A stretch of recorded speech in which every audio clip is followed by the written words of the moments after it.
But I just want everybody to know and take away from this that it's okay to have struggles. It's okay to not be okay. There's people there in the world that are there to help you. And for me, you know, I turned to God. I was alone. Even though I had my family and my friends, there was still something missing. And thank God for my brother Randy. He introduced me to that. And once I was willing to embrace that, everything changed. Just like amazing things happened. And I'm here today to tell that story.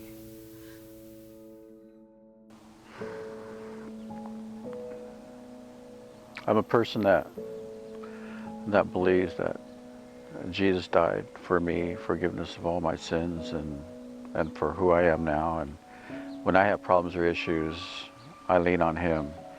And I told my family that whenever they have problems that they face, which everybody faces, that they can come to me and we can pray together and ask God's peace to go overshadow everything, because this world it's something else. And it's a lot more difficult when you have no one with you. To start at the beginning, the biggest question I get is like, what happened to me? And there's a series of events that happened to me. But the beginning basically is based around COVID. And so I did get COVID the end of October, and I was done with my quarantine on the 31st. That was my full quarantine time. And I believe I ended up getting COVID because Tim had gotten me tickets to go see the Eagles, which I've been wanting to see the Eagles forever. It reminds me of my dad. And I just love them. So we did get tickets to go to LA to the Staples Center to see the Eagles. And I believe I contracted COVID there. And, in hindsight, of course, you look back and you're like, what did I do wrong? Well, I did a lot of things wrong. That was the end of 2021. And, I'm kind of like, we're past COVID practically. I wasn't wearing a mask there. And the seats there, I think it's actually a forum, the seats are stacked like back to back to back. Like you're so close to people. So I wasn't wearing a mask. We were, of course, yelling and screaming like everybody else was in there. It was an amazing show. And it was great, And then that weekend, I had an event, which was here at the Moose Lodge. And it was brunch and boobs, I believe, because we were doing a whole cancer event for Real Men Wear Pink. And I was around a lot of people. I was around a lot of people that had cancer. And I had to have been incubating at that time. I had it. And so that was a Sunday. So the following Monday, I was not feeling well. And I did call somebody in particular because I was most concerned for this one person because we were on the mic together. And, I'm literally up on the mic, talking on a mic, handing the mic to other people. It was just thinking about the possibility that I had COVID, which at this time I didn't even know for sure, but I was just concerned for others. So that was Monday. So Wednesday, I went and was tested for COVID. And I believe that was in Morro Bay. And the test came back positive. And I was feeling at the time like I had just a cold, I guess. But I ended up having COVID. So I sailed through that.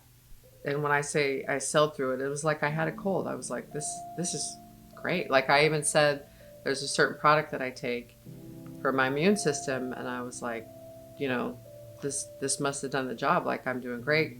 Knowing that I have an autoimmune disease, I was like, this is awesome if this is like what's going to happen, because I've always been so fearful of getting COVID because of my autoimmune. And anyway, so I ended up going through that, getting out my quarantine. So now we're on the 31st, which is mine and Tim's anniversary. So we had a great time. We went and had some fun at a location. And then that following weekend, I went to another little concert. And that was on the 7th, I believe, of November, here at the Madonna. And I felt like I was feeling a little bit warm that night, like but I was like, maybe it's because of what I'm wearing, and there's a lot of people here. And no, by the next day, which was Monday, I knew I had fever because I was taking my temperature, and I wasn't feeling well at all. So that Wednesday, I did go to CHC, and they did a urine test and a few tests on me. I was past COVID, but interesting enough, even on like the paperwork that I look at, it says the reason for my visit was COVID. And I'll talk about how that played out throughout everything that I went through. But I almost feel like that was almost a distraction to what the core problem was with me, because everybody was just so immediately going to COVID for everything. So that was my experience when I first found out I had COVID, to the point where I first went in thinking there was something else wrong, which was 8 days to 10 days later after my quarantine was done. Okay, so I'm under the impression that this is completely separate from my COVID, really, and that this is something else that's affecting me. So they end up contacting me and saying that I had a urinary tract infection, and which is a rarity for me. That was kind of like, what? But nevertheless, they prescribed me antibiotics. So by Friday, I'm taking antibiotics. Went in Wednesday, and we all know when you take antibiotics, it goes away, right? So take antibiotics that whole weekend. By Monday, I'm still not feeling good at all. So I end up going into emergency on that day. And I went to a local hospital. I was depleted, of course, of fluids. I was dehydrated. I was not doing well at all. I had fever. So they treated me at the hospital, loaded me up with fluids. My heart rate was having some issues at the time, but they were able to kind of get everything under control at that time. And then they came in and said I had pneumonia. And that was, of course, a huge surprise. And so then they kind of said, well, tell us about, the COVID again. And so I'm like, well, what does that have to do with this, But there was some conversation where they were like, again, like trying to link what happened with me with COVID to now having this pneumonia. And they said I had a bad case of pneumonia, but, and they were going to keep me overnight. Well, then what happened was this particular hospital doesn't treat COVID patients. And so they said, we're going to go ahead and send you to another hospital. And it was just confusing for me. And it was kind of like, okay, I don't have COVID right now, but because you're saying this is caused by my COVID, you're going to send me to a different hospital because you don't treat COVID patients. But I didn't have COVID at that time. So I get transported in an ambulance that night to another hospital. And I go to that hospital. For the most part, I just stay the night at that hospital. And then the next morning, they discharge me. And they give me antibiotics, So now I've had, 3 sets of antibiotics, and then I'm sent home. And I was pretty okay that day, that was a Tuesday. And I went to see my mom, of course, to make sure she knew I was okay, and had my antibiotics. And once again, I'm going to take my antibiotics and I'm going to be good to go. Maybe that was just like a fluke thing. I know I have some kind of pneumonia, but I wasn't bad, I guess. And so then that's Tuesday morning. So Friday comes, and now we're on to the 15th of November. And I know that I was just feeling miserable within those few days. And I was on the phone with my sister, my oldest sister, that morning on the 15th, and I don't recall really the conversation, so I had to talk to her yesterday and kind of rehash that conversation, like what prompted you, I told her, to tell them to take me into emergency that day. And she said, when I talked to you, you weren't yourself. She said, I knew something was wrong. She said, you just weren't making sense. You didn't sound right. And I told you to hand mom the phone, which I did. I handed my mom the phone. And I could hear my sister demanding, and my sister, Lena, she's the oldest in the family, and she's not a demanding personality. She's very laid back. She's kind of like my mom. So, but I do recall hearing my sister demanding that you guys need to take her into emergency. There's something wrong. And thank God.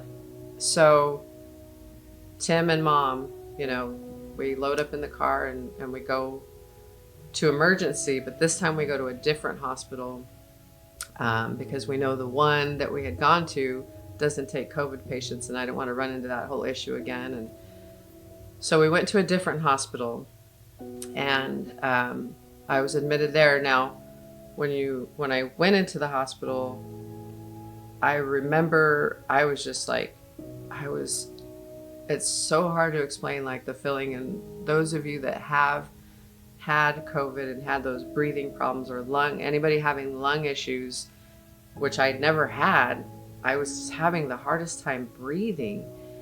And I had fever, and I was the most miserable feeling ever in the world. And so I believe they put me in a wheelchair even to wheel me in. And when I was in there and they checked my vitals right away, I mean, my heart, all my vitals were just through the roof. Like nothing was normal. And they said, we got to get her back there right away. And they did. They took me back into the emergency room, and they started pumping me with oxygen. I'd never had oxygen before. That was all new to me. And of course they started, pricking me and just loading me with fluids. And then they were hitting me with, antibiotics. And it was just a flurry of just all this stuff happening and just swirling around in my head. And I just remember thinking like, what is going on? Like, what is happening to me right now?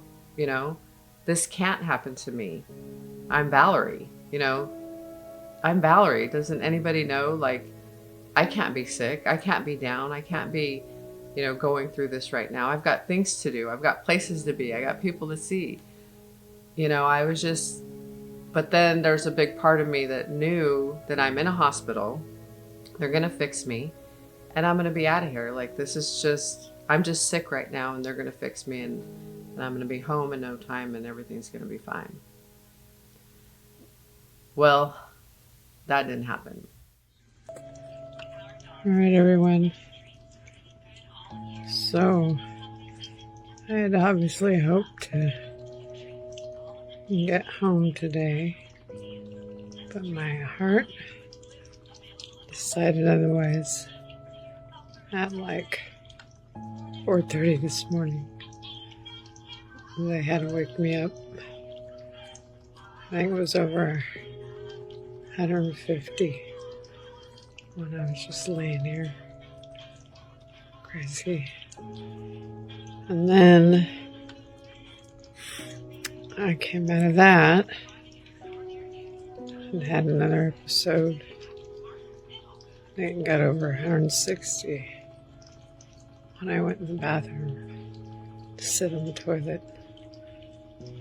Wasn't doing anything, just sitting. And then Tim brought me an awesome burrito around 10:30. And as I was eating my burrito, my heart decided to race again, over 160. just as I was sitting there eating. So my heart just wants to take off, wants to leave my ass here. I don't blame it. I would too. But I need it. I need it bad. So they have me on heart medication and still doing my antibiotics and my steroids, whatever the fuck else they're pumping into me. But not quite there yet, I guess.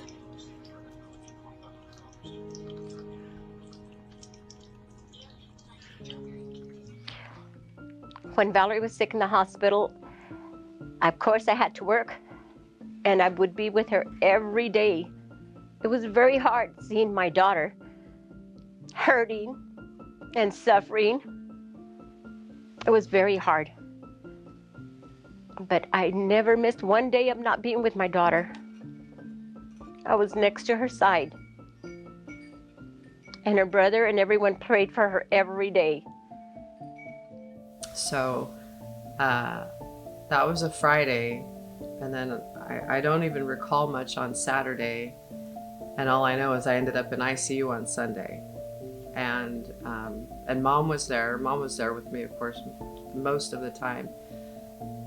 Tim wasn't vaccinated at the time, so he wasn't able to go in and see me, which was really tough, and I wasn't vaccinated neither. So I just want to make that clear that everybody knows that I was not vaccinated when all of this was happening.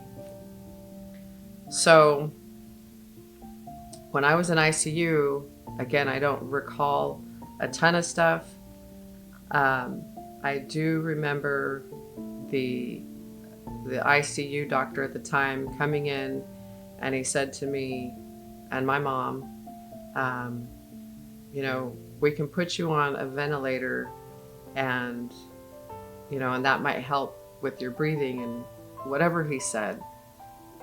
And at the time, I like knew that word ventilator, but I didn't connect with me.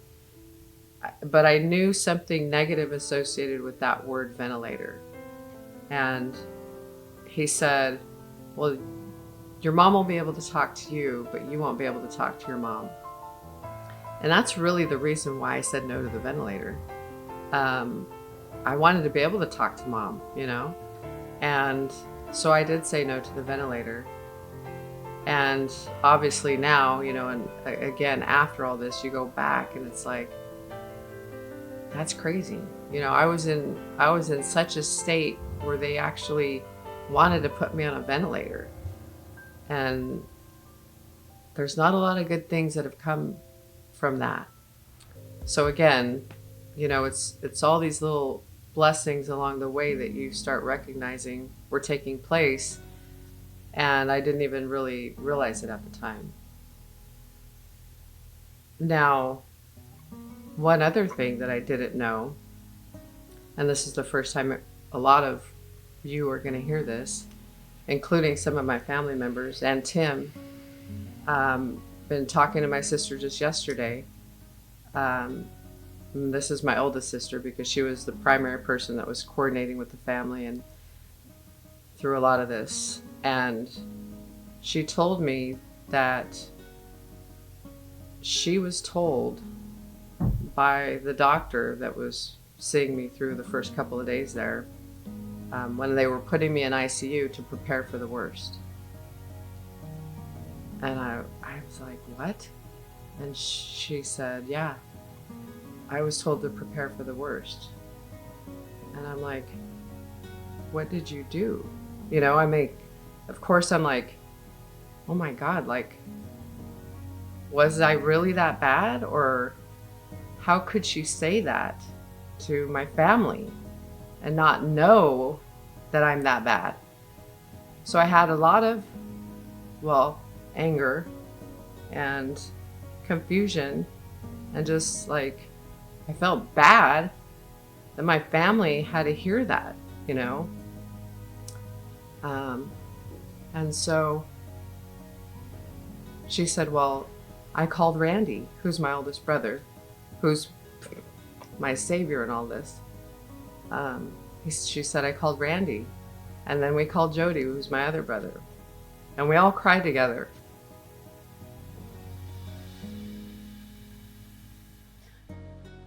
That family is most important than work,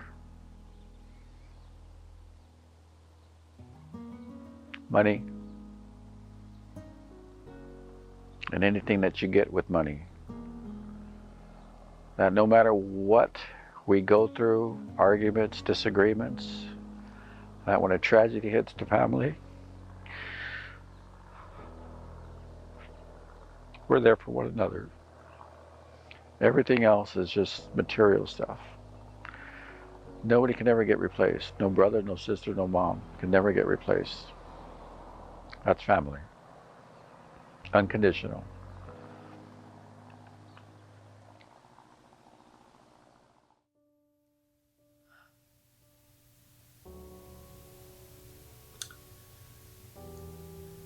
And I said,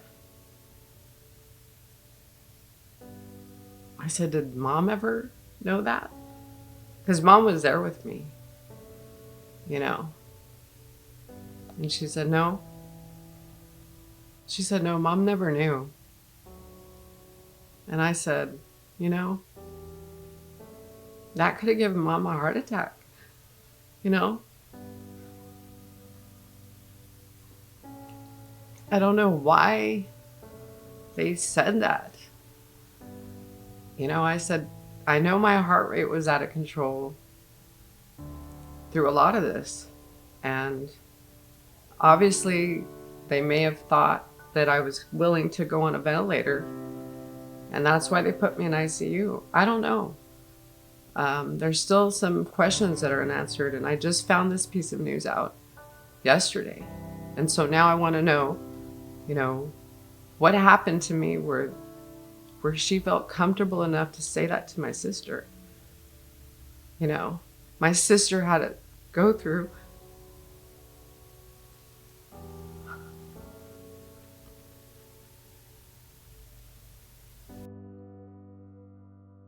when I went to go see her, she had just gotten out of the hospital. She couldn't walk.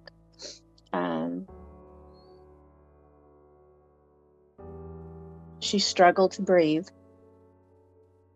like really bad. She was barely eating.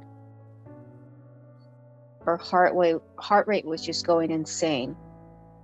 But she was trying to remain, you know, upbeat. She was still trying. She still wanted to do things for herself, even though, to be honest, she could barely move, and that was very hard to watch. But you know, I knew she had Tim and Mom there, but it was really hard to see somebody that was always so strong, so weak, so just relying on everybody for everything. You know, she couldn't do anything for herself. So that was hard to see. And even now, you know, it's hard to get over what I did see, because I've never seen my sister so weak before. I've never seen her to where she can't walk, she can barely breathe. That was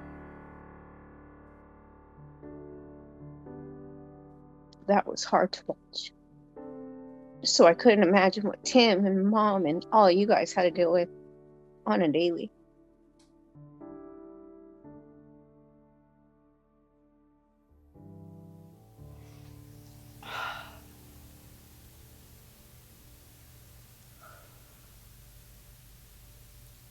You know, my sister and my brothers had to go through thinking that I was going to die. You know? I just couldn't believe it. And they never told me, you know. My brothers didn't tell me. And I asked, I just asked my sister yesterday, you know, is there anything else that happened that stands out in your mind? And she told me this. And I was blown away. And she said that, so when she called back a couple hours later, it was like, she said it was like 2 or 3 hours later. And they said I was fine, that I was doing great, you know. And so she was confused. She's like, how does she go from, you know, here to prepare for the worst, to tell somebody that, to, oh, she's going to be fine, you know?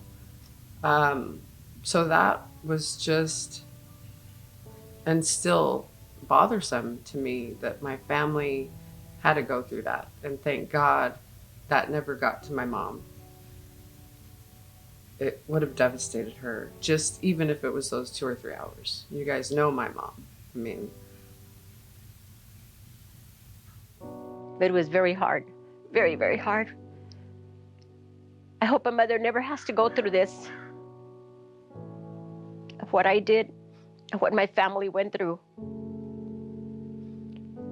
Because I love that girl to the moon and back, and she knows it.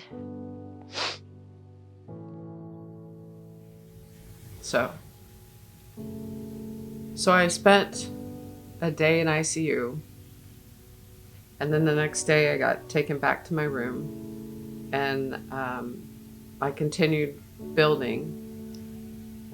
I was there through Thanksgiving, and you know, my mom came in.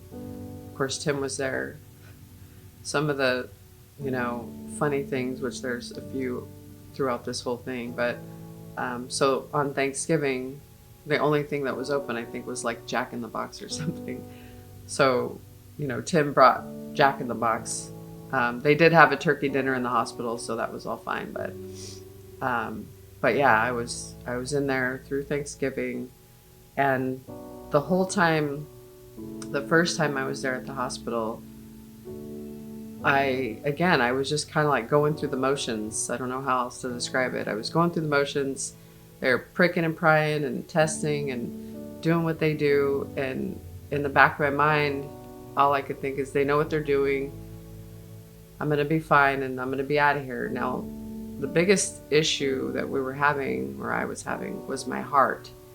And my heart just kept beating out of control a lot. And so they did put me on a heart medication while I was in there to keep my heart rate down, and I was taking 180 milligrams a day, I want to say, at this time. My oxygen I was on oxygen, but nothing real heavy at the time. I was able to walk, you know, for the most part, just not long distances, and just had to kind of be careful because of the lung situation, with which we knew still was pneumonia, but we didn't know what kind of pneumonia. I really didn't get a clear diagnosis that first time that I was at the hospital. And so after Thanksgiving, on that following Saturday, I believe it was November 27th, I was discharged. And when I was discharged, I know there was a piece of me that wasn't comfortable. And I was like, you know, my heart still goes racing and can be out of control, you know, and they're like, well, but all your vitals are good, and, you know, you should be able to finish your recovery at home. And they did try to get me into a rehab facility, supposedly, but they denied it through my insurance because of my age. And I think the other factor was like the way my vitals were, and I forget what other parameters, but basically I wasn't able to go out to a rehab facility after coming out the first time. So I was discharged, and when I was home recovering for this discharge, that was one of the worst experiences in my life.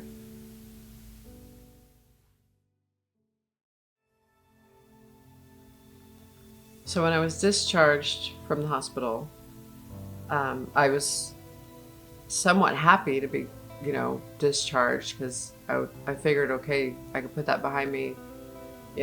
I'm here being told that I should be able to recover, from all of this at home. They send me home with my oxygen, you know, through home health, or Aspira or whatever it is, I ordered my oxygen. So my oxygen, I want to say at the time was like 3, if I was doing something exerting, I could go all the way up to 4.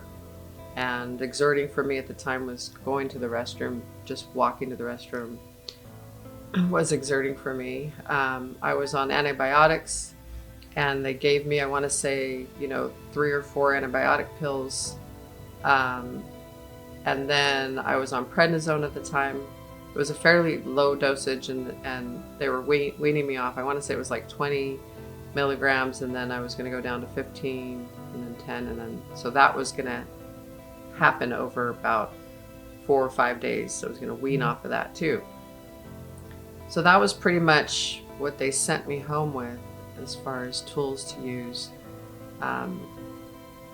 to recover. I figured I'm going to be done with this. And I couldn't climb stairs at the time either, because that was way too taxing on my body. And at this time, I'd probably lost 25 pounds already. So within a 3-week period, I lost about that much weight. And mind you, I still couldn't really taste because of my COVID. I still had no taste or smell. And my appetite was like crap. Like the last thing I wanted to do was eat. So that was a challenge and a factor. So when I decided to go through these 6 days, and when I say 6 days, I didn't plan for that initially, because I couldn't really walk upstairs and our place is upstairs, we opted to come to the Pismo Beach Hotel. My good friend there hooked me up with a spot there, and it was at ground level, and I figured I could kind of like, Tim could wheelchair me around Pismo Beach, and I could at least have some form of enjoying the outdoors, and that was the thought. I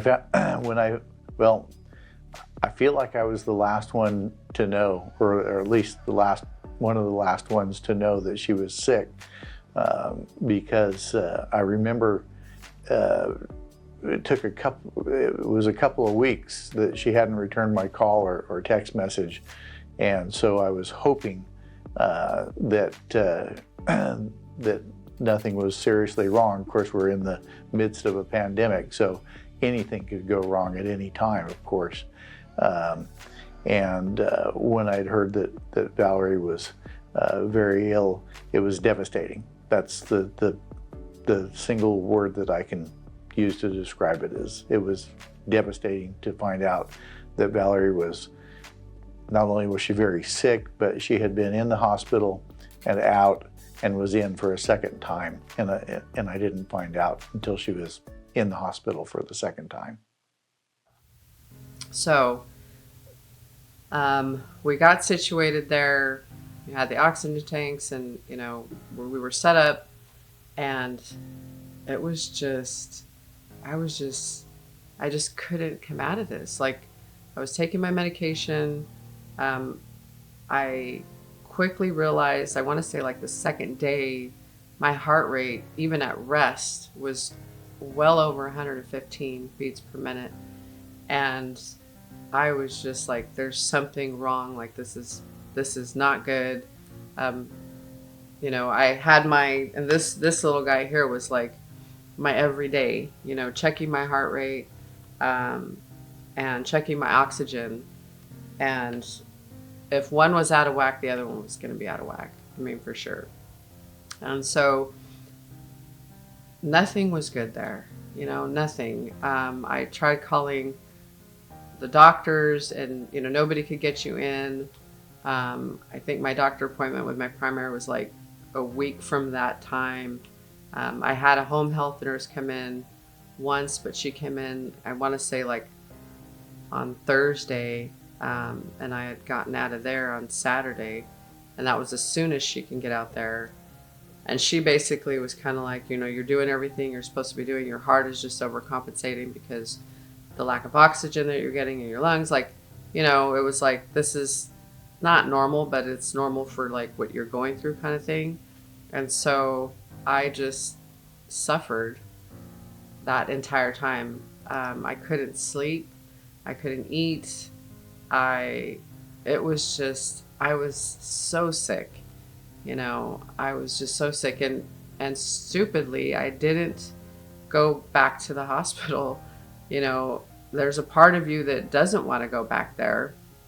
And you want to keep thinking you're going to come out of this. Like, next day is going to be better. I would tell myself, the next day is going to be better.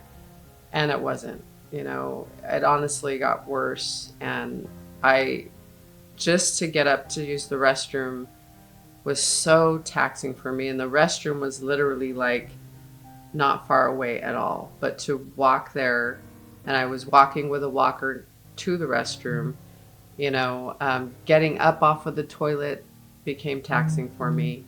And my heart rate would go up to 140 beats a minute when I'd come back from the restroom, just laying there and like trying to catch my breath. And breathing through this whole thing was just, it's like every time I just wanted to break down and cry. It took everything I had to not do that. And sometimes I did. It was just, what is going on with my body? But part of me thought, well, I know I'm not eating right because I just have no appetite. And, so forcing myself to eat was definitely a factor because my body was just weak. My body was being so depleted, and I could feel it, and I could feel when my heart was racing, and I knew when I was not getting enough oxygen, like all these things. And the final day, it was a Friday, or no, it was Saturday. And that Friday I was telling myself, Valerie, you need to go back to emergency. And I just so didn't want to go back. I just didn't. And so Saturday morning, Mom came over, and Tim had gone, I don't know, either to the apartment or get something or to the store, but he went out for a few minutes that morning.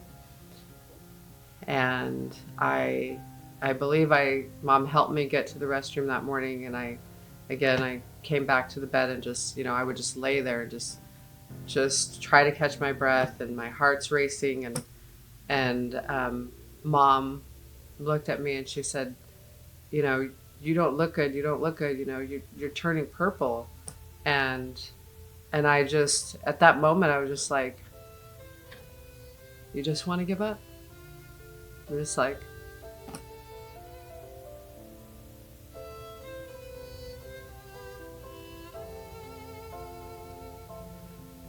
I'm done. I'm tired.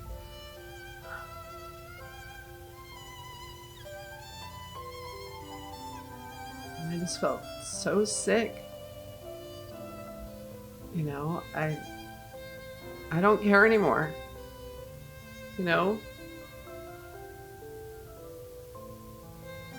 I've lived a good life.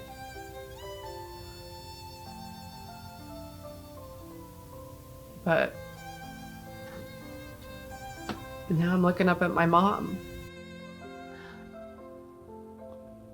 And I finally said, I need to go back to emergency.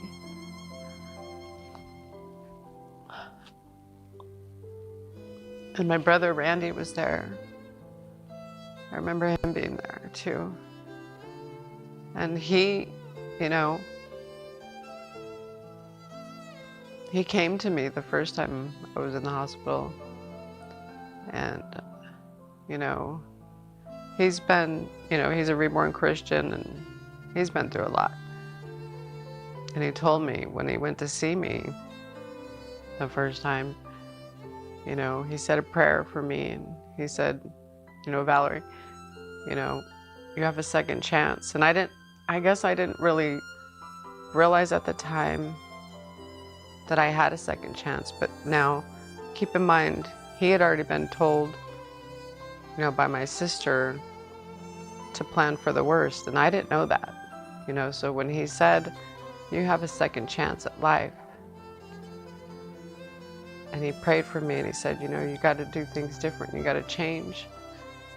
And I didn't really understand at the time, but it all comes together later. And then I understand that I did get a second chance at life. Maybe more than once.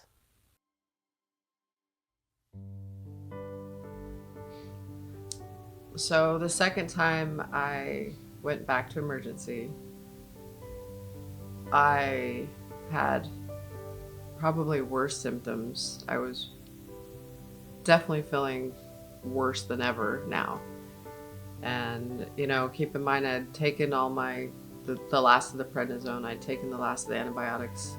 I was still on oxygen on 4, so to myself, Tim, and Mom, who were pretty much taking care of me, we were doing everything that we were told to do.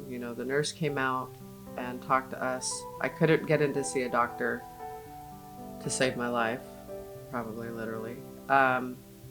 And when I did look at the paperwork when I was discharged after the fact, it was respiratory failure. And I remember calling my sister and going, my discharge says, I was discharged with respiratory failure. Again, I felt kind of like, did something happen and I not know what happened fully? So nevertheless, I go back to emergency, and I'm literally in a worse state than I was the first time I went to emergency. So those 6 days of going home to get better, I just got worse. And they immediately, again, they check you in, they see your vitals. I'm off the charts. My heart was, I don't even know what, like racing way over 120. My oxygen was super duper low. So they hooked me up once again in emergency, give me all my fluids, start loading me in with antibiotics. They came in, took a chest x-ray, I'm getting an EKG, a CT scan, like everything. They're just like scrambling to figure out, what's going wrong with my body. And I end up in ICU again. And, this time there's, I'm going through the motions, but this time I'm feeling something different, this time. And I was, believe me, when I say I was praying to God when I was at home for those days, and I was asking him to show me something, like help me. I don't know how to help myself right now. I'm this strong personality that's always in control, and I know how to handle all these situations, but right now I need you because I can't help myself right now. And so when I went back, there was something different, and I was more in tune with what was happening around me this time. For whatever reason, I just was. And when they put me back in ICU,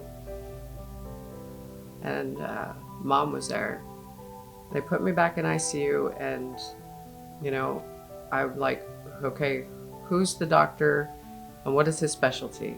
And here's where it's crazy, but I feel like my business sense personality, the one you all know, came to play this time, came into play. And now business Valerie has made herself present. And thank God the doctor in ICU, the second time I went in, was a pulmonologist.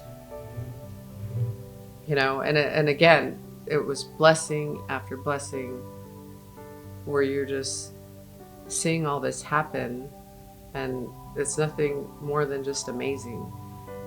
And Dr. Ryan, he is a pulmonologist. He said, you know, you've got a very complex case. I just remember those words. And he again said this has to have something to do with COVID, but because COVID's so new, you know, we haven't seen a lot of this, of your situation, you know. And he said, you've got the underlying autoimmune with the rheumatoid arthritis, so we know that plays into this whole thing. You know, your lungs obviously are definitely compromised, and with all the breathing issues that I'm having, which is causing my heart to race, and like all these things happening. And he said, you know, I'm gonna just hit you with heavy doses of, you know, prednisone, antibiotics. Like, I'm gonna do everything I can. And, you know, I'm sure, I know I was saying, pray to God that this works. And I was on my oxygen was like 40, like, if you can believe that. Like, I went in from thinking I'm okay on 4 oxygen, which they send me home with, to coming into the hospital and they put me at 40 oxygen. That's just crazy. But that's how bad I was. And so they literally, I was taking 80 milligrams of prednisone, I believe every 6 or 8 hours. That's how much prednisone steroid they were pumping into me. The antibiotics, there was like 2 different types of antibiotics they had. Of course, you know, they were putting everything in my veins. And they were just going at it that way. And you could tell he was even questioning how he was treating me, because he didn't really know how to treat me. So that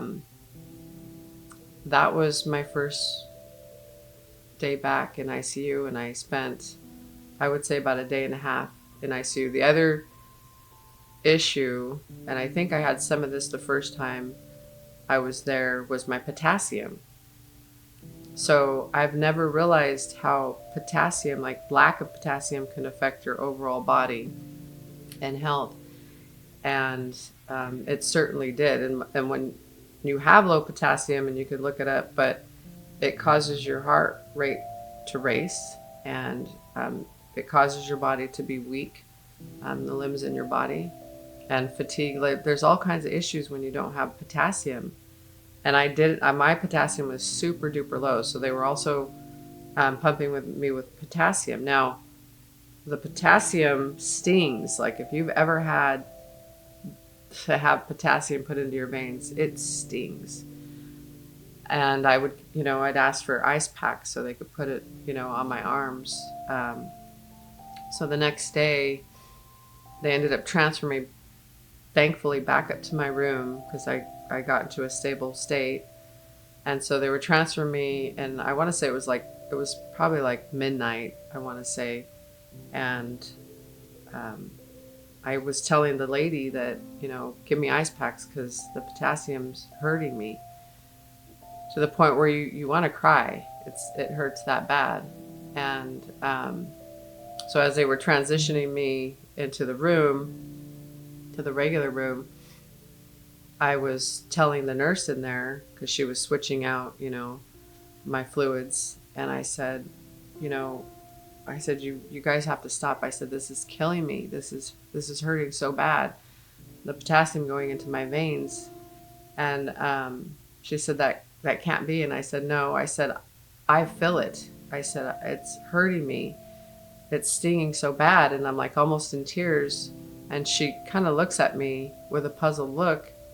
And of course I'm thinking, like, what aren't you understanding here? You know, I'm like in pain. And she said, there's nothing going into your veins right now. There was no potassium. There was nothing going in. And so I feel like there was a moment where God was asking me, like, and you know, you have to go through pain. You have to experience true pain and agony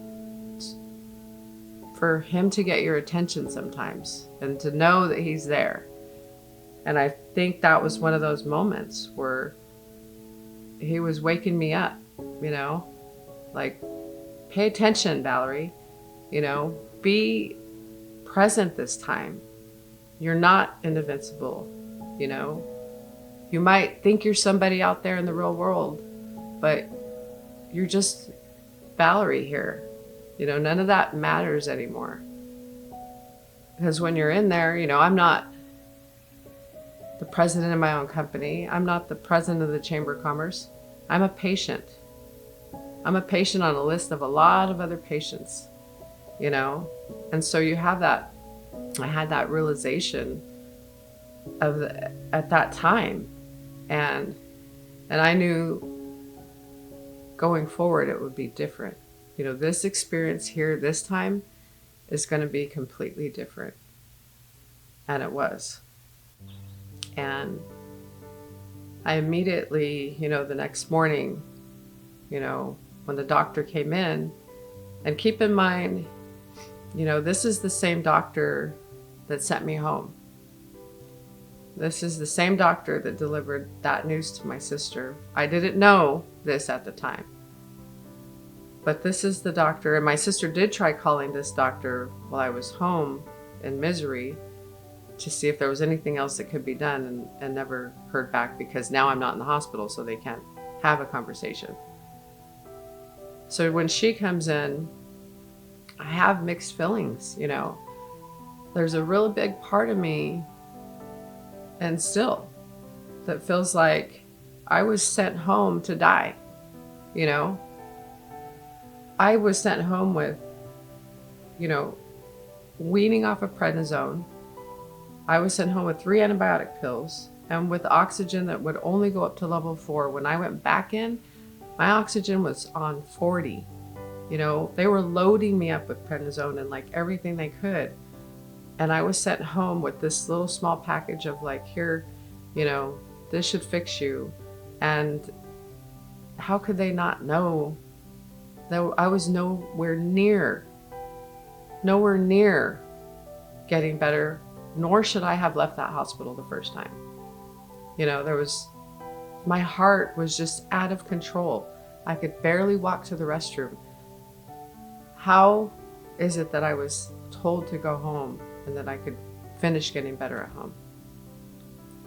So when this same doctor walks in the room, you know, there's a big part of you that is angry, you know, that's like, what did you try to do to me? You know, why? You know, do you need this bed that bad that you can just send somebody home and not really know that they're okay and that they're gonna almost die, and then I come back in and now I'm worse off than I was the first time, you know? And, you know, so she looked at me and she said, "Oh, you're back." And I said, "Well, yeah, you know, I came back worse." And she knows, I know she knows, because she saw that I spent 2 days in ICU, you know, and she didn't really say a whole lot this time. And, you know, I could feel that she felt bad. I could feel that. And I'm not in any place to say anything, or, you know, I'm just thankful to be alive. And I know she could feel my energy and I could feel hers. And that was enough, you know. And after that, I didn't see much of her. And I said, I want to talk to the pulmonologist that was in ICU. I want to talk to whatever other doctor is here. I want to know what I have. I want to know what I'm dealing with. You know, I want to know. So again, that business side of me was now present, and to the point where, you know, and I brought my tablet here because I was now taking notes. Every doctor that walked in that room, I knew what he specialized in. What I made notes on what he told me he thought I had. And there, you know, it was all over the place, you know, for some time. And I just kept track of everything. And I kept, you know, looking things up. And I know they tell you don't look things up. The worst thing you could do is Google, you know. I had to do a lot of educating myself when I was in there. And now I'm totally in tune with my body. So when my heart's racing, or when I'm, having oxygen, like, I'm totally in tune with my body, and I'm paying very close attention to everything they're putting in my body. All the tests they were doing, I made sure I get all the results back, and I knew what was happening. When they did the x-rays on my lungs and the CT scans, and they did this one where they poured dye to see if there was any leakage in my lungs, and thank God there was not. And then I had one doctor in particular that was just insistent that I had long haul COVID, and he'd seen many cases. He came from a big city hospital, and he was just like, I know this is what you have. But they would never diagnose me. They weren't diagnosing me with anything. And now, I'm on to being there over a week, and I got there December 4th, and then I finally got discharged on December 17th. And I probably talked to 10 doctors while I was there, and that examined and saw me and, went through the motions. And every one of them just struggled with what the final diagnosis was. Now, one of the doctors wanted to do a biopsy, which would be one of the obvious things to do. But I knew my lungs were fragile, and the ICU doctor, the pulmonologist, was the one that said, look, your lungs are very fragile. This is going to take a while for them to rebuild, if they do. And so when they wanted to give me a biopsy, I said no. I said, I was scared, but at the same time, because the first time they discharged me, I didn't speak up enough, I felt, about my own body. This time, I was just like, no, you're not doing a biopsy. I'm not putting my lungs at risk. I already know they're not good, and something worse can happen, and I'm not willing to take that chance. You might be willing to, but this is my body, and I'm going to say no right now. And that might prolong my stay here, but I don't really care. At this point, I was in the mindset of, you're going to have to literally kick me out of this hospital if I'm not feeling like I'm ready to go because of what happened the first time. And every time I said, you guys discharged me too soon the first time, and that's why I'm back here, then they kind of would leave it be and kind of back off of it. But they pressed a few times for that biopsy, and that particular doctor finally came and said, you know what, you made the right decision. And I knew in my heart that I had made the right decision. And finally, there was another pulmonologist doctor that came in, and she diagnosed me within 3 days of her being there. Now, I would like to say that she's a great doctor. I would expect that she read my full file, and now there's like a full file of information of everything I've been going through. And just, I think her doing that gave her all the indications that she needed to diagnose me finally with cryptogenic organizing pneumonia. And of course I'm like, what is that? Like, organizing pneumonia? I've never heard of it. And it's a very, very, very rare lung disease. So these other doctors were just baffled, as they probably should have been, especially if they weren't a pulmonologist. But it's just frustrating when you're there in a hospital and you see so many doctors and nobody can really pinpoint what the issue is. Although we knew that prednisone, of all of the things that they were treating me with, that prednisone was the thing that was helping me. It was not curing my lungs, but it was definitely taking the inflammation down, because there was a lot of inflammation in my body between the rheumatoid arthritis and now my lungs. There was definitely a lot of inflammation. And so all the symptoms of organizing pneumonia that I looked at, which are similar to like flu, probably COVID, like that's why they kept on they were intertwining COVID into this the whole time. And I was just having such a hard time with that, with like, can you not look at this as COVID related? Like, I know the onset was because of COVID, but separate that for a minute and just look at this, it just in my lungs and what's happening with my body. And so when she came in and diagnosed with the organized pneumonia, you don't want to say it was great news, because it's not great news, but at the same time, I had this sense of like relief that, I've been going through this for 28 days and nobody could diagnose me. And now I know what I have. And when I looked at those symptoms, it's exactly what I went through.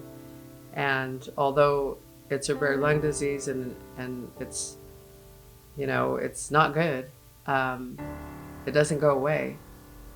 I at least knew what I was dealing with now. And that made me ready for the next step, which was going to rehab now, because I'm in a state now where I literally, because they put me on bed rest for most of the time I was there, so I couldn't really walk.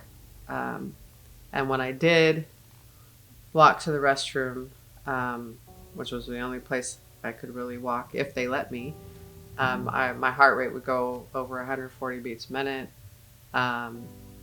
They had to put a commode next to my bed, and it was just that kind of stuff that I went through, was just, you feel humiliated. You feel, I'm like, no, I want to walk to the restroom. And they're like, no, you're not. You're not going to, because your heart rate's going to race. And then, there was a part of me, of course, that being stubborn, but it was just because I just felt embarrassed and humiliated, and like, I have to sit on this thing like next to my bed. Are you kidding me right now? So it's just all these experiences you go through where you're like, get over yourself, get over yourself. Who are you? Who are you to say that? They're sitting here trying to help you right now. And so I learned how to receive help and ask for help. And, the second day I was there, the second time I was back in there, a chaplain walked in. And the first time I was in the hospital, a chaplain walked in, and I pretty much was like, no, we're fine. Like, leave us alone. We're fine. And this time when he walked in, and it was a different one, I said, sure, have a seat. And Mom was there. And, he said, I'm just checking in on you. This is what we do. And I kind of told him what I was going through. And he said, because one of the things that had just happened was I had just found out that one of the ladies here at the chamber that's very close to me, Lisa, had started a fundraiser. So when I looked on Facebook, of course, good old Facebook, can't stay off it even in the hospital, but I looked on Facebook and I noticed that she was doing a fundraiser. And I immediately had to not look at it. I had mixed feelings. I just felt, why are you doing this? Like, I don't need that. I didn't ask for money. I didn't ask for anything. So when I found out that Valerie was sick, I think when I came home from 3 weeks in Mexico, and she had told me that she was sick the entire time while I was gone, and that's just unusual for Val to be down that long. And then when she went to the hospital the first time, and then when they let her home, and I saw her at the Pismo Hotel, and I walked in the room, and all I could do was cry. I could just tell that she was not good. And I think I had even mentioned before that to Garrett quite a few times that this is scary. She's not good. So I think it was for me the first time I realized that she wasn't good is when I came home and she said she had been sick for so long. So it was really hard to see her though when the hospital had let her out just too early, and she could barely breathe or sit up, and I just held her in my arms and we both wept. And so at that moment, I was like, I can't tell her not to do it because I've done one for her before. So it's kind of interesting how things come back around. And so this chaplain's there, and I don't even think I said anything to him about that moment. Mm-hmm. And he says, I used to be the type of person that, did everything for everybody, and I had a heart attack, he said, and I had to have surgery and he said, I had to learn to just, say no, or I had to learn to pace myself. And he said, you seem like you might be that type of person too.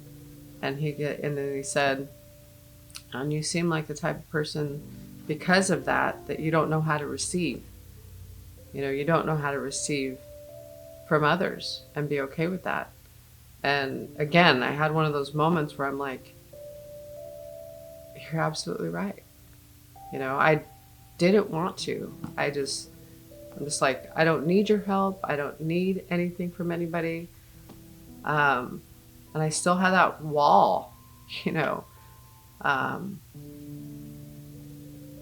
so that was another moment where it was kind of like, Valerie, and God's talking to me. You need to be okay with this. Allow people to love you. Allow people to give to you.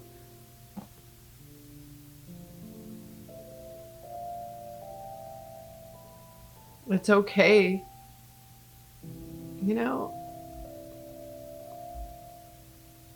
It's okay to be vulnerable.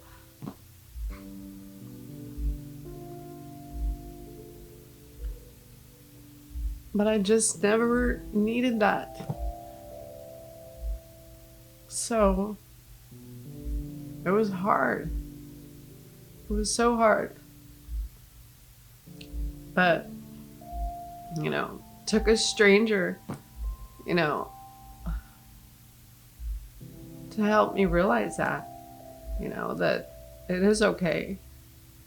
And once you open up that door, to receive,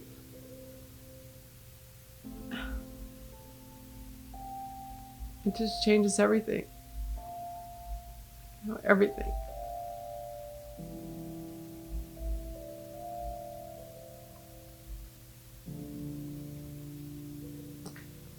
Even crying, I've never cried so much in my life.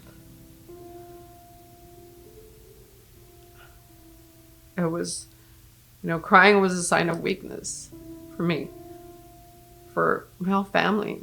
We didn't hug.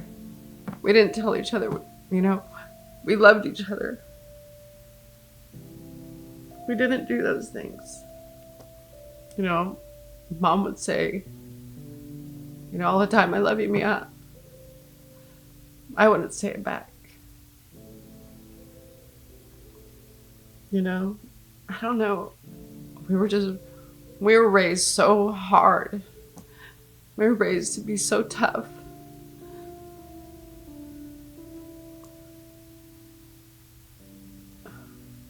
And now it's all different, I tell my mom every day I love her. I tell my brothers and sisters. I tell everybody, you don't think, you don't think something like this is going to ever happen to you. You just don't. And you don't realize when you go through something like this, how it's going to change you. And when I was in the hospital this time, Mom brought me she brought me one of her little angels with a prayer, and we stuck it on my bed, you know. And then my brother, of course, Randy, I started reaching out to him, and I would tell him, send me prayers.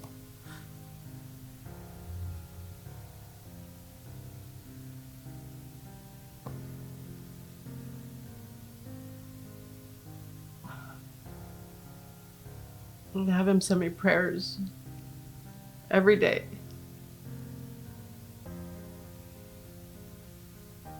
Because I know I needed it. I knew I was going through something that was going to change my life forever. And for the good, you know. I started realizing that.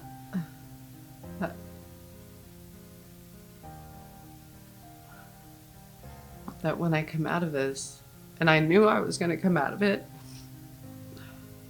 I probably didn't know it was going to be such a long journey, but I knew I was going to come out of it, and that as long as I kept my faith and my family close, everything was going to be okay.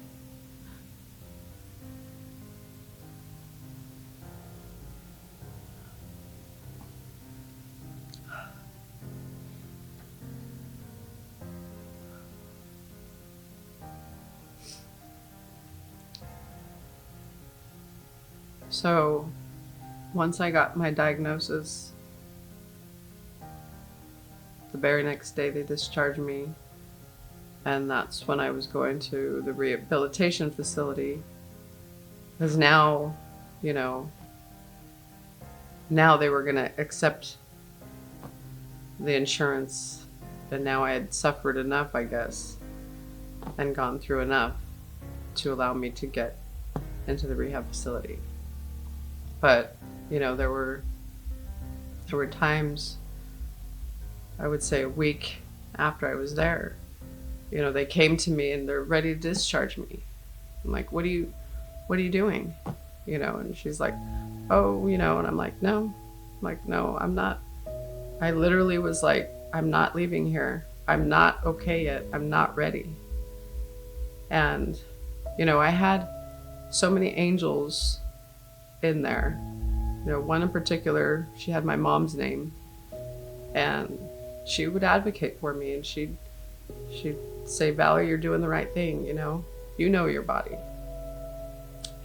And then I had another doctor that I happened to be working with, you know, as a client, and he works there, you know, and he would come to see me, and he also would advocate for me, you know. And I'm like, they're trying to, I feel like, you know, you get to a week in here and they're like, okay, you know, your time's up, you know.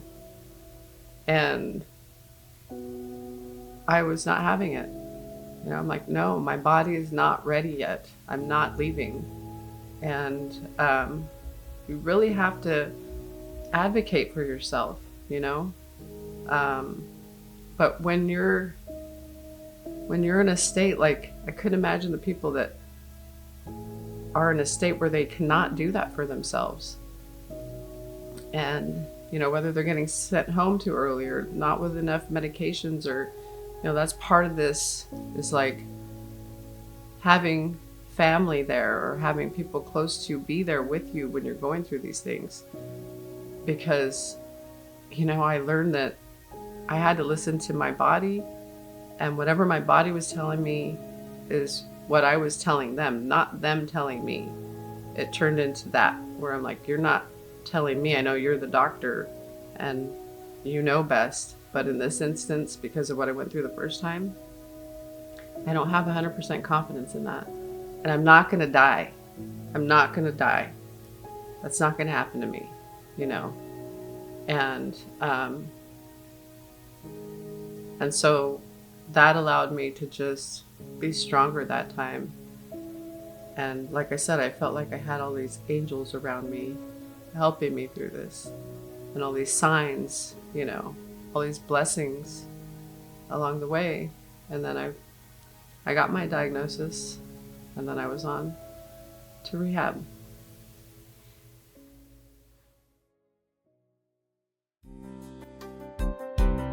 Well, thanks for joining me today. This was just the beginning of my journey. There's a lot more to come in chapter 2.